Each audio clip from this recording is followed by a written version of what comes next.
Hey guys, welcome back to Fleetyards Mission Briefings. I am Captain Foley. I'm Commander Cockins. And we've got a cool ship to look at today. One of our most requested, probably within our top 5 most requested ships. And one of my personal favorites, actually. I really love this ship. And that is news to me. Oh, okay. I didn't know. Well, there you go. So as we do here on Fleetyards, we like sci-fi, obviously. So we take a look at sci-fi franchises. We take ships, robots, really cool tech, break it down, look at it, and talk about it with you guys. These mission briefings are just a quick overview of a ship that we may know a lot about or we may not. We just give you our thoughts on it and see what we know from our knowledge base. And then, of course, later down the road, should you guys know anything about the ship or whatever, you can put it in the comments down below, and we'll use it for a full episode on this ship later on with full animations, full renders, full history, full research, everything included so that you guys can have a definitive piece on this ship. So today we're looking at something from Babylon 5. What are we looking at? The Whitestar was arguably one of the 3 most famous things in Babylon 5, one of which being Babylon 5, and the other being the Star Fury. This is the Minbari / Fallen Whitestar, and it's worth noting that we are very, very honoured to be using the original model from the, somewhat dated Babylon 5 show, so give it its respect to the oldness of the model, but in new high def for you guys, possibly the first time in 1080p, and new scale things and new views you might not have seen before. So that's exciting and a fun episode today. So yeah, and I'm pretty pleased that you liked it, because we started Trekyards and Fleetyards. You hadn't even seen Babylon 5, and I hadn't seen it either, to be fair. Then I watched it for a convention where I met John Sheridan, Bruce Bottisline, and then you watched it because you were forced to by the fans. I mean, I guess it's fresher in your mind. What did you think when you first saw this Whitestar appear in the show in season 3, episode 1? Because I had to rewatch it to get notes. Well, I wasn't the hugest fan of a lot of the ships in that show. They just seemed very thrown together. I didn't get a good vibe of any kind of continuity. This one, however, really, I just love the shapes in it. I love the curves of it. It's a sexy ship. It's got a lot of nice, sexy curves. It speaks to me. It's something that I want a model of for sure. Some angles it's a little bit but overall it's a great looking ship, and I really like it. Even the color, that purple, is a really nice color for this. So again, it's one that when I saw it, I instantly knew that I loved it. And every time I see it, the appreciation grows a little bit more for it. So this episode will be good because I'll see things I probably haven't seen before. I mean, obviously, you couldn't see the Ultras in stand definition, and on a massive TV, it's all blurry. This is fresh, high def. Yeah, so I watched the show. Obviously, I was actually saving Babylon 5 as a show that there aren't that many great sci-fi epics when you've watched most of them. There aren't, The Expanse is my last one that I've not watched yet, and I'm saving it because once I watch it, there's not any more. Babylon 5, when I eventually watched it, was a really good ride. Season 1 was not great, but 3 to 4 was superb, and 5 was okay. But the 2, 3, and 4 were superb.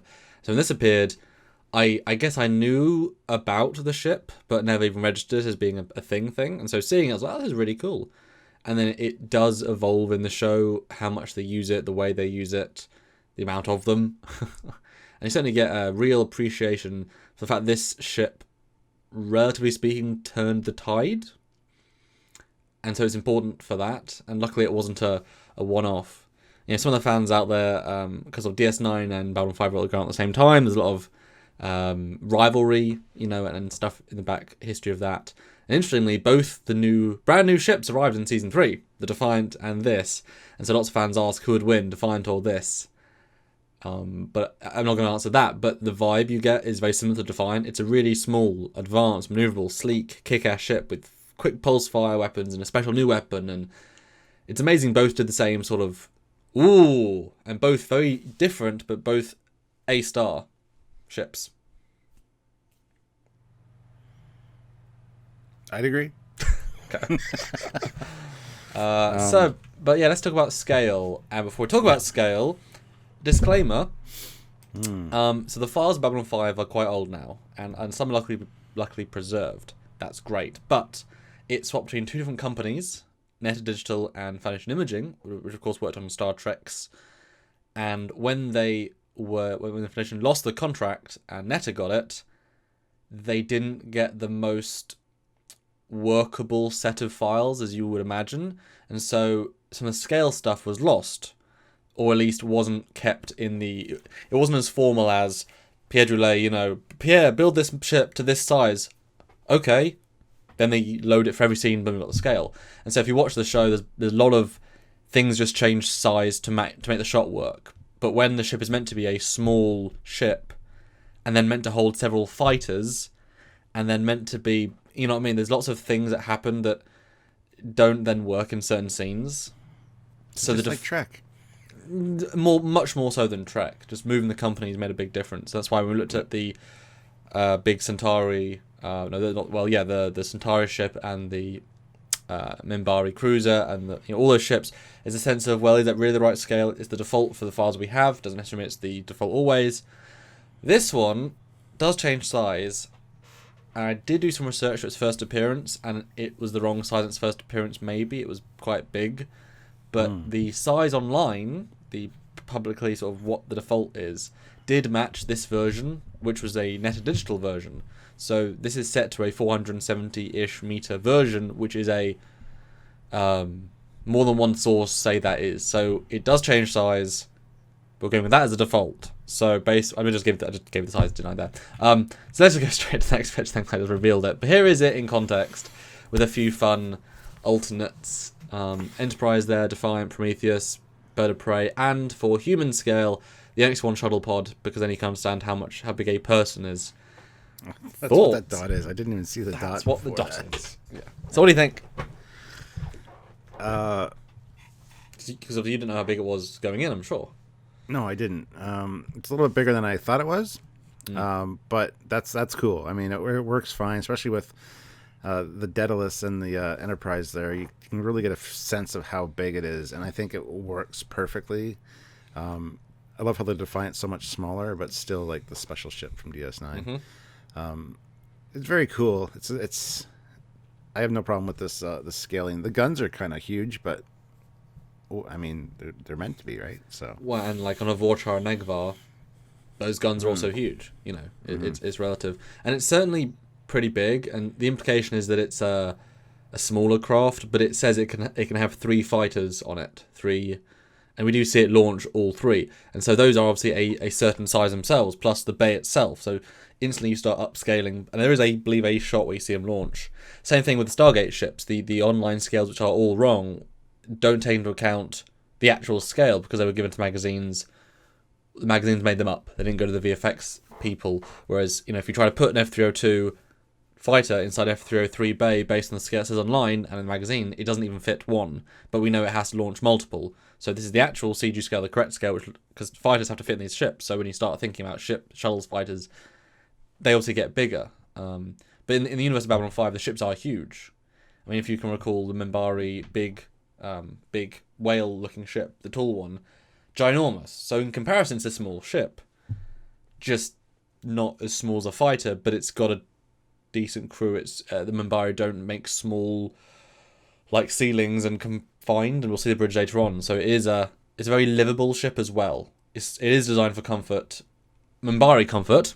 That's important, but it's and now Defiant versus that changes perspective a bit because it's like, the Defiant, could it run circles around it? Could it be?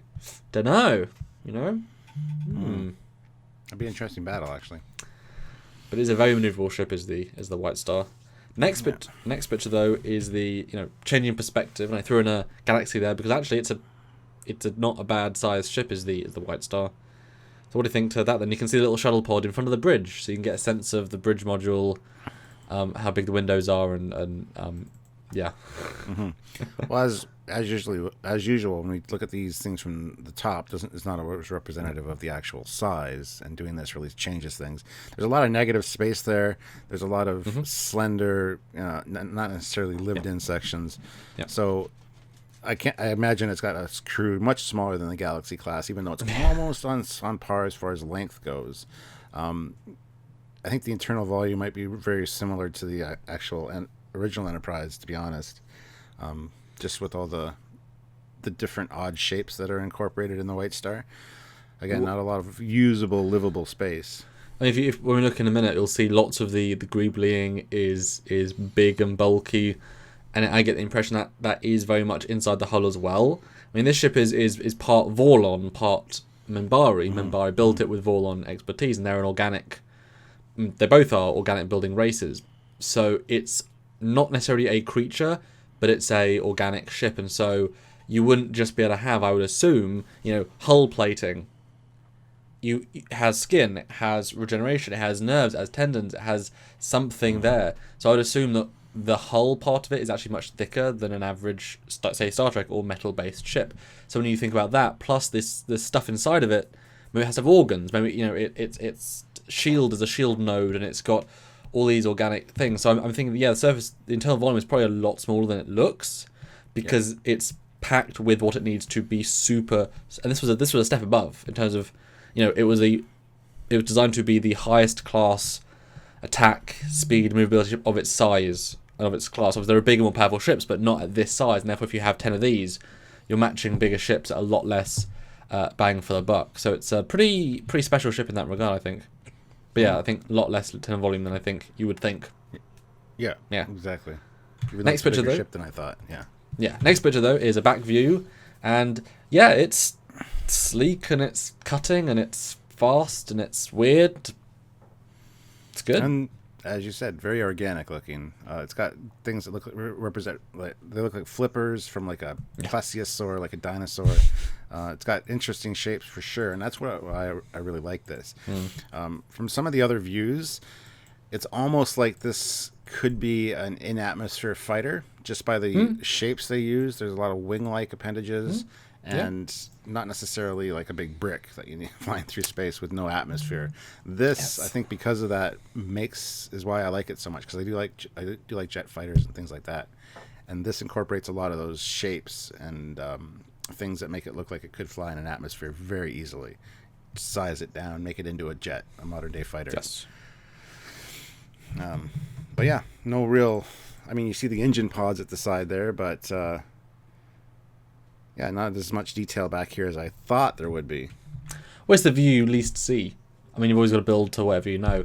And you've got to remember that at the time, building smooth equals more polygons to create a smooth look. That's what. Yeah. So actually, this is a rather detailed ship in that it feels so smooth and organic. Obviously, the greebling isn't there, but it took time to carefully model. And get right, because I think in terms of shapes, I mean, this would be an easy thing to rebuild now with slightly higher polygon, and it would still be absolutely spectacular. And I do recall, if you go to the next picture, you can see I do remember reading an article where because texturing was kind of more difficult back then, because Photoshop was I don't remember it existed, or the precursor to Photoshop existed, and creating these textures. I mean, this is quite a complicated, good looking texture. It's pretty high res as well. I believe Ron Thornton, who designed the ship, who sadly passed away, but he was the creative genius of Foundation Imaging and of Babylon 5 CG. He used a program that was brand new, and he tinkered with it enough to create the sort of fractal pattern, which he thought felt organic and cool, and then properly put on this, and then boom, you get this really cool, intricate, special-looking texture, which still looks great, and doesn't need to be armor. It looks good as flat organic, I think. Well, absolutely. And that's why I drew that comparison with a plesiosaur, like a dinosaur. It's got like a dinosaur's skin. So, yeah, I mean, this shot is actually really cool. This lower shot, you can see a lot more shapes incorporated there. Looks like another engine in the middle there at the bottom. Yep. So yeah, I think it's great. I don't know what these fins at the back would necessarily do, if they're kind of maybe there's a shield generator or something, because like I said, it's not really livable space. Well, they exist on other Minbari ships. Yeah. Well, I'm guessing they are also engine parts. I'm guessing they might be like the standard movement-based propulsion. The other ones are like the fast propulsion or something, or some part of that. Or maybe they're the maneuvering, where they generate like little EM pushes, which help to move the ship. I don't know. It's I don't know. It fits in with the aesthetic. Next shot is from the front. Here we can see some actual greeblies and look like mechanical elements, not so much organic, and those big guns as well. again, this works as like some kind of sci-fi fighter craft. I mean, you could scale this down and be perfectly fine with it being smaller. But I love the dimensionality of the ship. I love the different shapes. I love the negative space. There's just so much about this that just is sleek and sexy to look at. It's a ship that's genuinely greater than some of its parts. Yeah, absolutely. You know, and you can see the front detail, because the ship is armed with both pulse weapons and a directed energy beam, and we'll see those in a minute. But if you go to the next picture, you can see that one of its special big beam weapons, which they do use multiple types of weapons in the Babylon 5 universe, and this beam was very, very effective in the Babylon 5 universe to crush fighters and things, and sort of like it's, you know, all powered weapons, and you can see it's a emanation point right from the yeah, pretty powerful and effective. Next picture though highlights two more things. You're right, on the right hand side, sorry, is the guns. Yeah, very sort of normal looking guns, but yeah, it had normal pulse guns, and then the bridge module with these. We'll see windows in a little bit because I've got some pictures of that too. But yeah, there's the bridge windows. It's an odd placement for the bridge. That middle part looks like a snake's head. It's like the ship's giving birth and this thing's coming out. It's just it's an odd looking element for sure. But it works. It works. A lot of people might say the same thing about Star Trek ships. Why is it there? It's such an easy target. But you know, this ship uses its maneuverability to dodge hits. I mean, it's incredibly maneuverable. And I did just read up briefly. It does it's the very first ship that's non-Vorlon to use the Vorlon special bio armor, which is what gave it the extra edge. Is that it's got both shielding and bio armor, both of which provide double really strong protection. I mean, these things survived a lot of punishment, and way out of their, you know, way without their class range in terms of performance. But next picture though is an example of the pulse weapons firing from the sides, just to show it has a bit of everything. Next shot though is the looking back at the bridge. You can see they did some pretty weird and interesting sort of control interfaces, which we don't always see in the show, because it takes budget to put people in those and time. Like, I mean, it takes time because all those people have time to put the costumes on. But it's a pretty interesting bridge with this front captain's chair with a big zone. You've got other stations. It's certainly big, spacious, and organic. And it's kind of, for me, instantly I thought like Ferengi ship with the big ball thing in the middle and they stand around it. But I also thought Romulan for some reason, because it's got that kind of vibe as well. Yeah, it's definitely cool seeing different, not only exterior designs for ships, but different interiors, because each race would have their own thing. So that's very cool. Yes. And the next picture, though, is the reverse of that. You can see the four windows, which are just to give you some sense of perspective. I mean, this was a blue screen, but it let them do the occasional out the windows. But the cool thing is that above the windows, the entire ceiling then becomes the view screen, the actual digital view screen. Which is very cool. I love that mix of, I guess, technologically advanced and yet very simplistic. If your main view screen, your holographic thing goes down, you still got a window to look out of should you need to, it's a great idea. But yeah, I think that's fantastic. And the next picture is the last picture. Is just a really cool angle of it, because I think it shows off its best pieces: the negative space, the opposite shapes, the flow. It's a really it's a beautiful ship.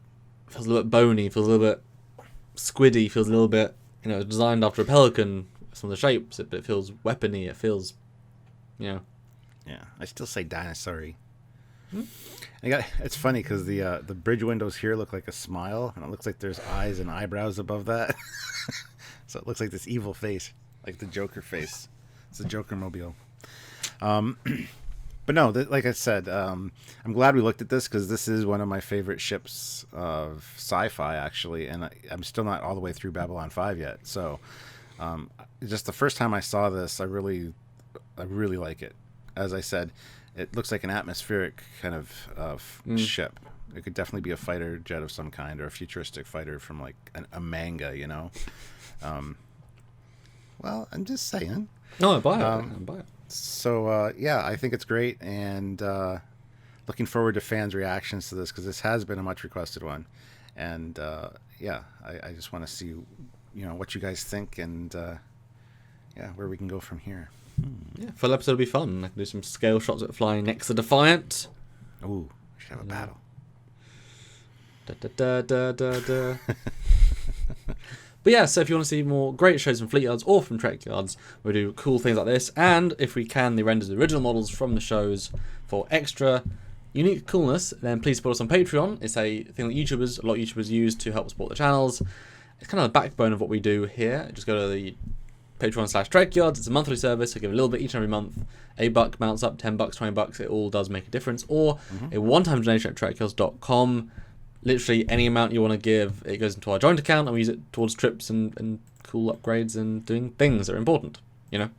And if you guys liked the video, as always, click like. It's very important. Those analytics really help. Yes. Also sharing it around, clicking the notification icon, and of course, leaving your comments down below. We love hearing what you guys think. And if you have any information that you know, a little nugget you have about this ship that other people might not know, put it down below, because we will look at those. Should we do a full episode on this in the future, we'll use your information to help make the best episode it can be. And if you worked at Foundation Imaging at the time and you've worked with these ships, then let us know, because it's a cool ship, and let us know. Absolutely. And don't forget to check the description of every video, because we got a lot of cool links, a lot of cool goodies and things for you guys to check out. And don't forget to join us on social media. So I guess that's it. It's a wrap. So thank you very much, guys. Until next time, I'm Captain Foley. Bye, guys. Oh, and Connor Kongs. Bye, guys. Sorry, I jumped right to the end. I was like, we're done, aren't we? And I sort of finished early. Oops. Yeah. Well, Bye. we are done now.